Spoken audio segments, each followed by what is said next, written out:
Hello, today I will talk about lipids. So we will go through the basic structures and various roles of lipids in the human body, just for your reference. I will also talk about the different transport forms of lipids and then focus on one of the transport forms, which are the lipoproteins. And then I will finish this lecture with talking about hyperlipidemias or hyperlipoproteinemias, when there is a problem with accumulation of lipids, lipoproteins in the circulation. As usual, I have a material in a Word file, a PDF file, which you will find in the Basic Metabolic Pathways folder, so you can read and you can listen to my presentation. So just a reminder that in this metabolic pathway figure, everything which is set in orange is fatty acid metabolism. So you probably realize that other than triglycerides and fatty acids and ketone bodies, no other kind of lipids are listed here. The reason for that one is that intermediary metabolism focuses on producing and utilizing fuel molecules, which means that, of course, as in the previous lecture, we are focusing on fuel molecule degradation. We will later focus on the synthesis of fuel molecules. But we have a lot of lipids that are not synthesized for the purpose of producing energy from them, but they have very important structural and biological functions. So let's see who they are. So the type of the lipids, you know very well by now the fatty acids that are the storage form of fatty acids are triglycerides. They are also called triacylglycerols, which you will see the structure here. Now, very similar to triglycerides, we have phospholipids, and you learned about a bunch of phospholipids by now, which are certainly playing a lot of role in building membranes since they are amphipatic, and also several of the lipid derivatives or phospholipids are important biological players too. Sphingolipids, we have not talked about it yet, but sphingosine is similar somehow to the glycerol, which is the backbone of the phospholipids. But how the fatty acid and how other molecules bind to this backbone is different. They are very important in biological reactions and sending signals to cells, etc. You learned about cholesterol and cholesterol derivatives. You remember the biols as cholesterol derivatives or the steroid hormones. Now, don't forget that the fat-soluble vitamins also are lipids and they fall into this category. Eicosanoids, you learned about it in the very first block in the first year, and ketone bodies just during the last case material. So typical chemical nature of lipids that they are very hydrophobic or amphipatic. For example, if you take a free fatty acid, the carbon chain is very hydrophobic and the carboxyl group gives polarity to the molecule. Triacylglycerides are completely hydrophobic. This is why we can store a lot of them in our adipose tissue. Phospholipids are amphipatic because of the substitution of one of the hydroxyls of the glycerol with a phosphate, which then can be substituted further with different bases. Now, if you look at cholesterol, cholesterol has a tiny little hydroxyl group, so we consider cholesterol an amphipatic molecule, but when this hydroxyl is esterified with a fatty acid, cholesterol ester is completely hydrophobic. So the functions of the lipids that you learned about, at least a couple of them, storing energy like triglycerides, providing a non-polar surface, which is important for example, cell membrane. Outside is polar, inside is very apolar. Supporting long alveolar integrity, you probably remember lecithin or phosphatidylcholine there. Solubilizing nonpolar substances in body fluids, which we will talk about today, serving as hormones or other specific, very important physiological roles that these lipid molecules can fulfill. So we get lipids from the diet, all kinds of, including the lipid-soluble vitamins. And we can synthesize some of them. So triglycerides, cholesterol, phospholipids, ketone bodies are typically synthesized in the liver. Other cells can also synthesize phospholipids, some of them eicosanoids and cholesterol derivatives. So these particular lipid molecules, as you have just heard, are very hydrophobic, in best circumstances amphipotic. So they cannot circulate alone in the very polar environment of the blood or other body fluids. So we need transport vehicles for these lipid molecules. So let us start from the intestine, dietary lipids, dietary fats, which we absorb into the mucosal cells and we package them into chylomicrons. You may remember this.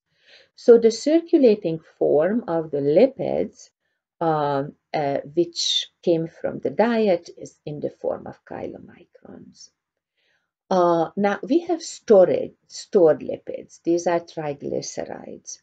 And when the stored lipids are mobilized, we have fatty acids and glycerol liberated by hormone-sensitive lipase, if you remember. Fatty acids, because those are amphipotic but majorly very hydrophobic, they need to be bound to albumin. So albumin is the transport form of free fatty acids that are coming out from storage. Glycerol we don't have a problem with because glycerol is hydrophilic.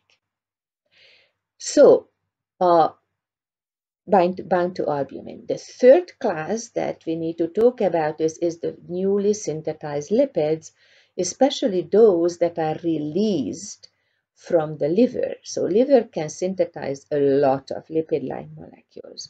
So if you see here, fatty acids are synthesized and they are forming triglycerides, and the triglycerides are packaged in VLDL.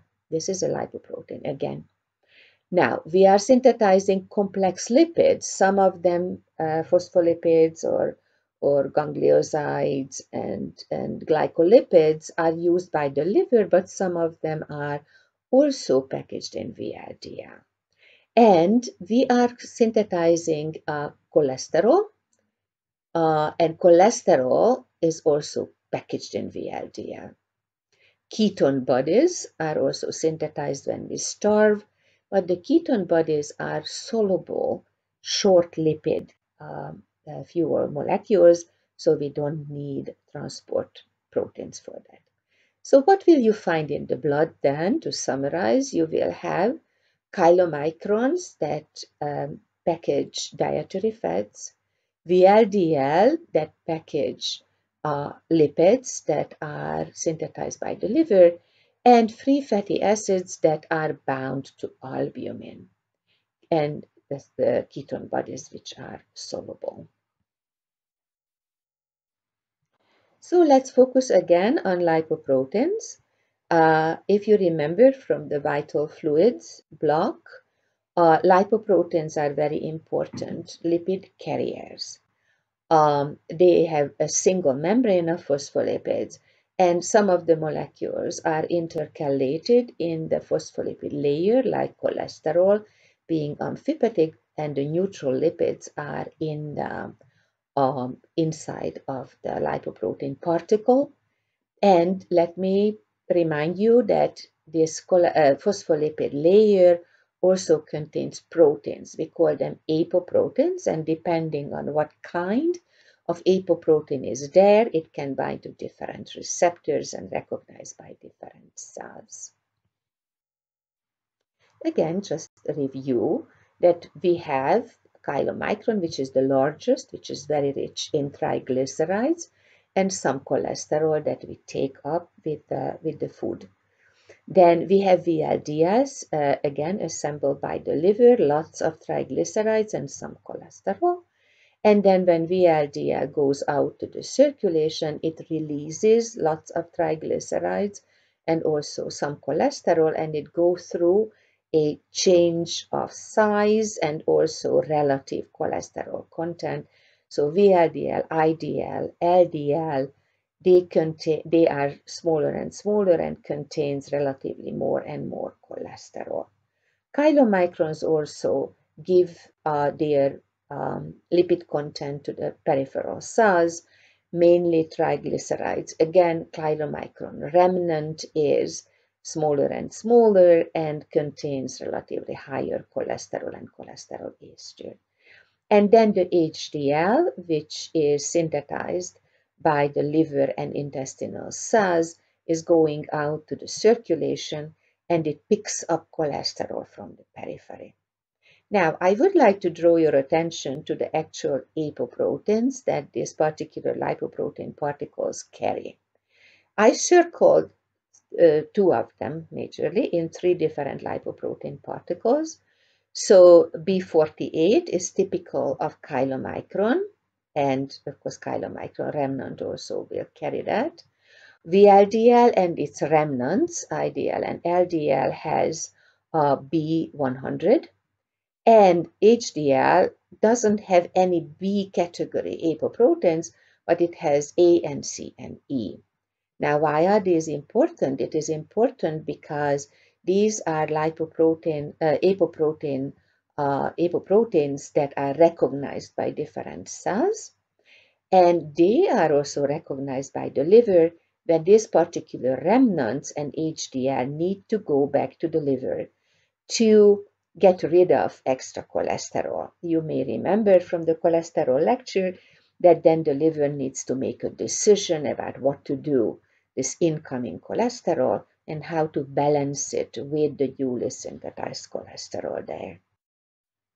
So let us go through quickly of what happens to the chylomicrons. So chylomicrons are circulating in the blood. They are formed by the mucosal cells, so dietary lipids are packaged in them. In the mucosal cell, the cells, the apoprotein is the so-called ApoB48.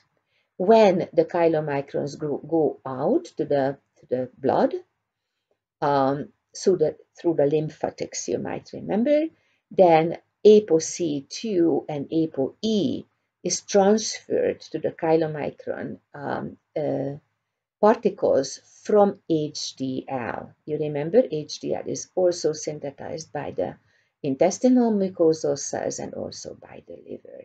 So when you have a chylomicron particle in the circulation, it has 3 different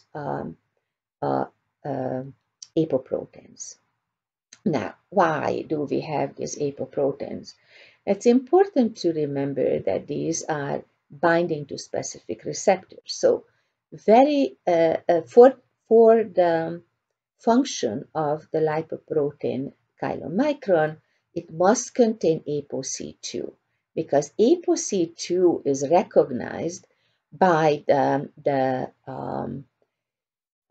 peripheral cells, and the peripheral cells use lipoprotein lipase to take out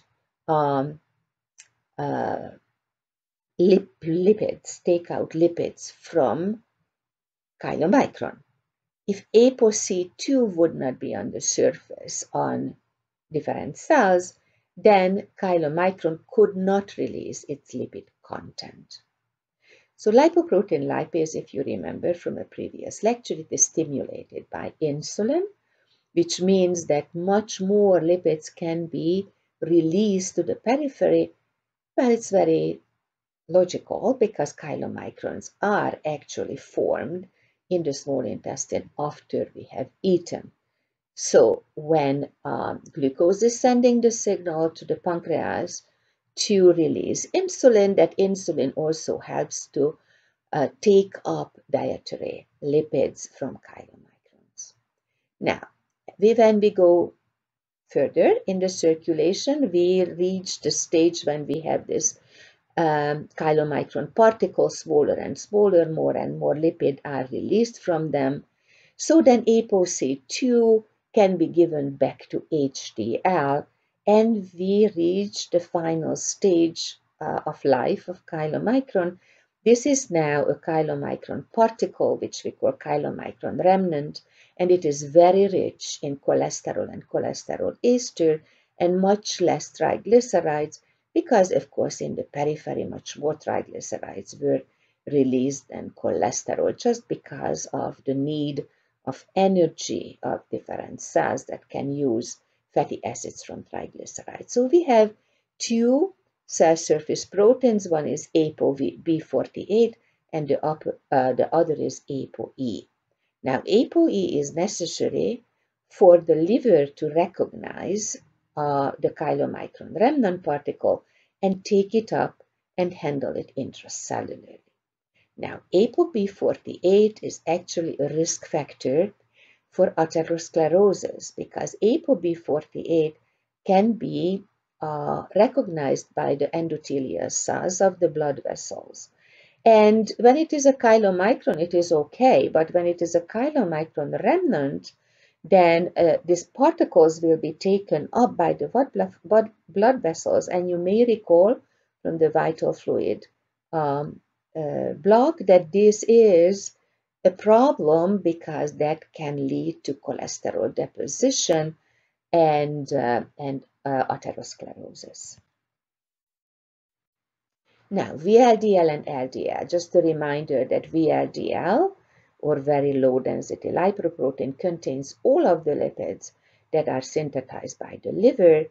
And when VLDL go through conversion, releasing the lipids, we are getting at first so-called IDL, intermediate density lipoprotein, and the end of the life cycle of the VLDL is the so-called LDL. Okay, so let's see the figure for this. So VLDL is produced by the liver. VLDL contains every lipid molecule that the liver synthesizes. And then it goes out to the circulation, and very similarly to chylomicron, ApoC2 and ApoE, two of the other apoproteins, are added. So ApoB100, which is typical of VLDL, is actually given or put into the VLDL particle in the liver, while the other two are received from HDL. Very same thing, that the content of the VLDL released at the peripheral cells, and for that one we need the ApoC2 to be recognized by the peripheral cells, and lipoprotein lipase will be releasing the lipid particles from the chylomicrons. Chylomicrons is shrinking, and we reach the intermediary density lipoprotein, which is already more rich in cholesterol than the original VLDL. Then both ApoC2 and ApoE will be given back to HDL, and here is the end product, LDL, very rich in cholesterol, and it has ApoB100. ApoB100 is important for some extrahepatic tissues to take up actually some of the remaining lipids and cholesterol from them, but also that is the apoprotein which is recognized by the liver to recycle the cholesterol content of the LDL particle and save us from atherosclerosis, because ApoB100 is also recognized by the endothelial cells and also lead to potential atherosclerosis. So HDL is our savior. So when you go for your annual checkup, hopefully you do, that they will check your lipoproteins, LDL and HDL, and if your LDL is high, your physician will say that, oh, you are okay, because parallel to the LDL, which can cause atherosclerosis, you also have a very high level of HDL, which actually picks up cholesterol from the periphery, so you are safe. So let's see what HDL is doing. So HDL is synthesized almost as an empty shell in the liver and in the small intestine. The typical proteins are there. ApoA1, which is very typical for the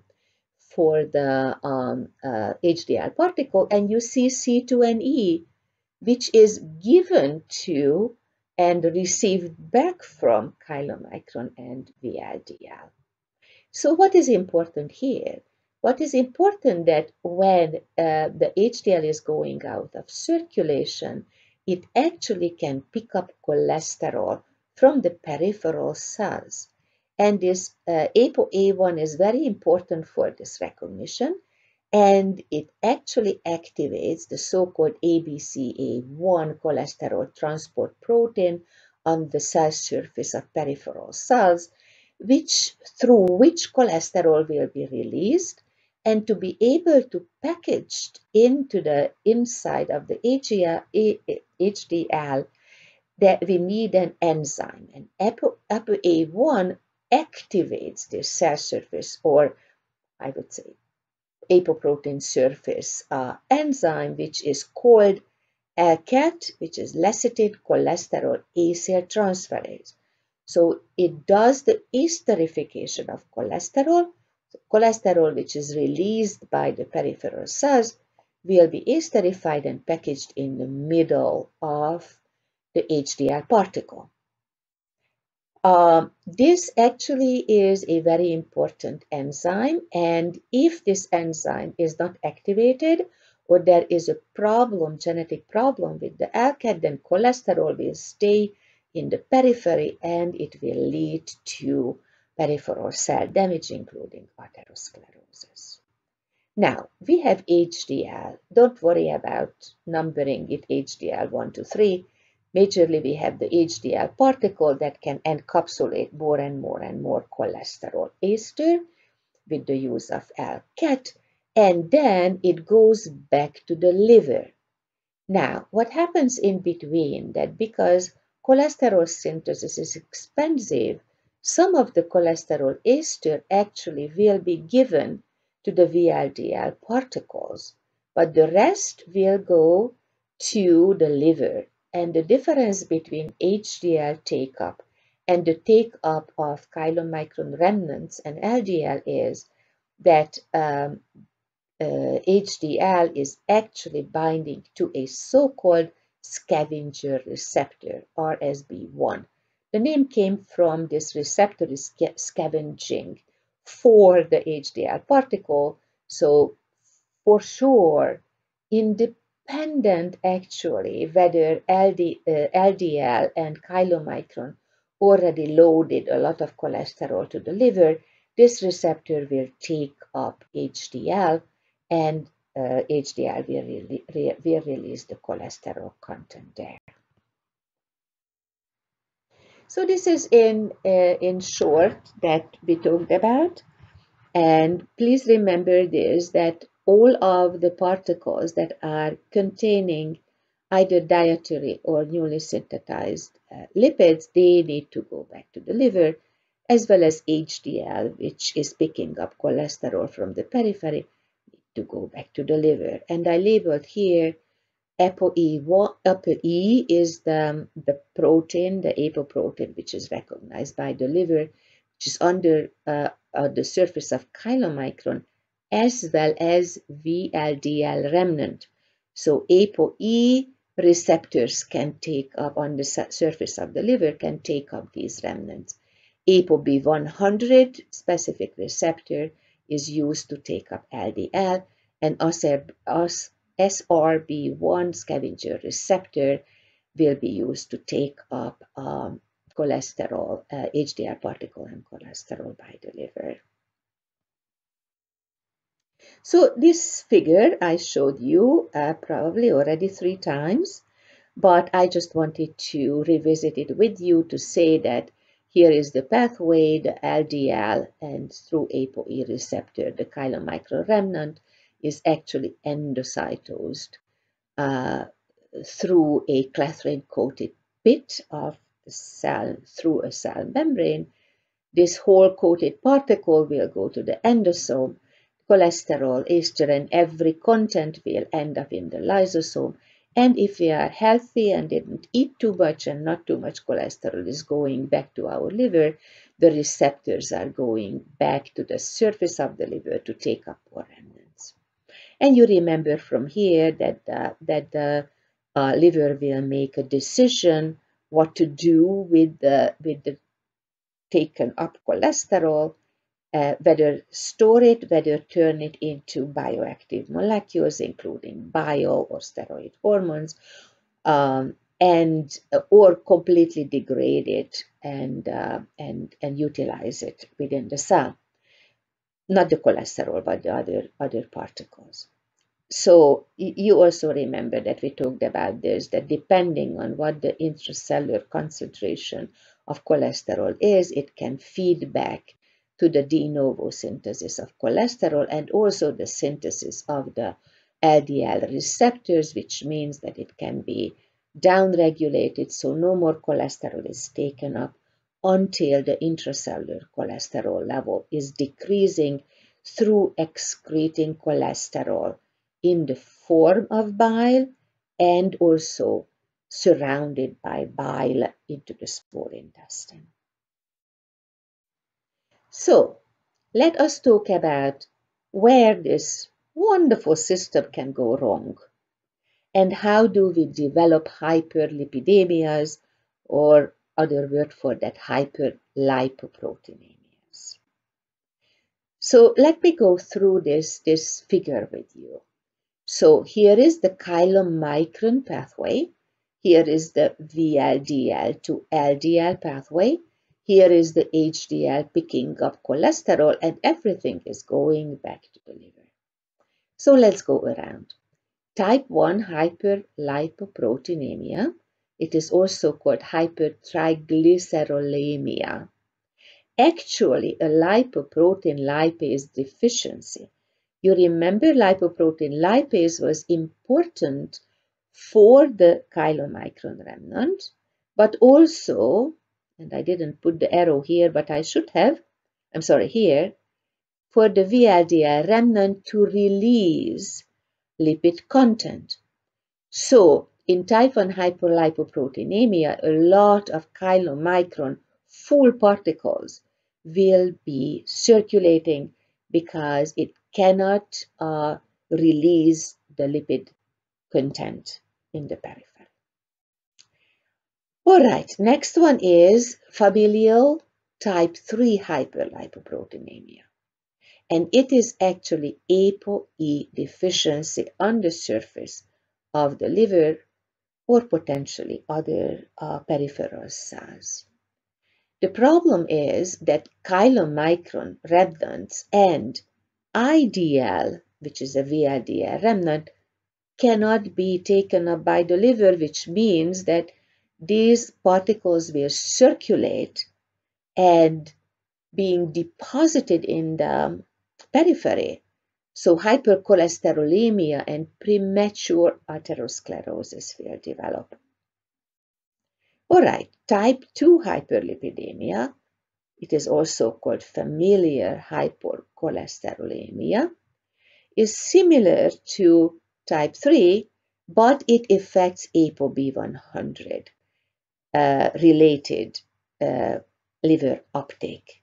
LDL receptor is deficient, which recognizes ApoB100, which means that LDL, which relies on ApoB100 and LDL receptor to be taken up by the liver, will be circulating in the blood in high concentration.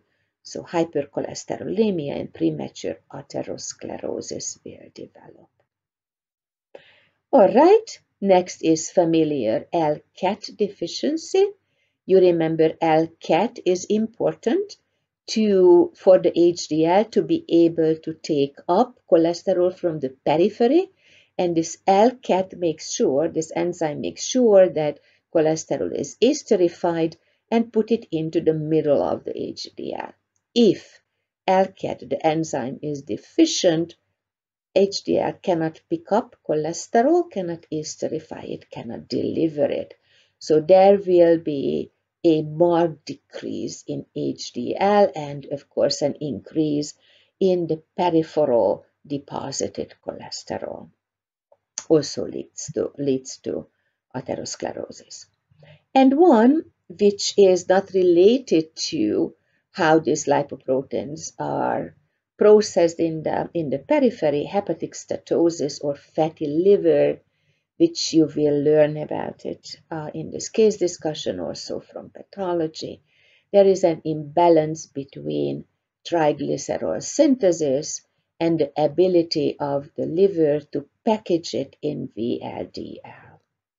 That's pretty bad because nothing will inhibit triglyceride synthesis in the liver, but where the liver cannot package it in VLDL, it cannot release it, which means that triglycerides will accumulate in the liver. So this is what it leads to fatty liver.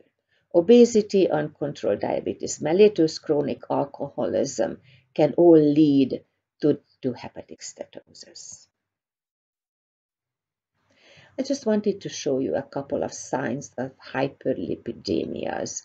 You remember what we talked about, type 1, type 2, type 3, when lipids and especially cholesterol actually deposits here and there and causing not just atherosclerosis but so-called xanthomas, xanthelasmas, deposition in the skin. So you see in the eyelid, you see over the knee or in the leg, and here is over the Achilles tendon. But also two other deposition sites are in the eye, and one of the outside signal is what you can see is the corneal arcus development. So what you learned today is majorly you reviewed a lot that you already have been exposed to before, and one was to just summarize what kind of lipid categories you learned about and what their function is in the human body. We talked about how these very apolar molecules can be delivered in the blood. So the majority are in the form of packaged in lipoproteins, free fatty acids bound to cholesterol, and ketone bodies that does not need any carrier because they are actually photosoluble. And we went through lipoprotein metabolism from chylomicron to remnant, which goes back to the liver, from VLDL to LDL, also goes back to the liver, and from HDL to cholesterol-rich HDL, going back to the liver. And we specified cell surface lipoprotein surface apoproteins and receptors that take back the cholesterol-rich particles into the liver. And then we finished up with talking about the hyperlipidemias, what the molecular reason and what the consequences are of these disorders. Thank you.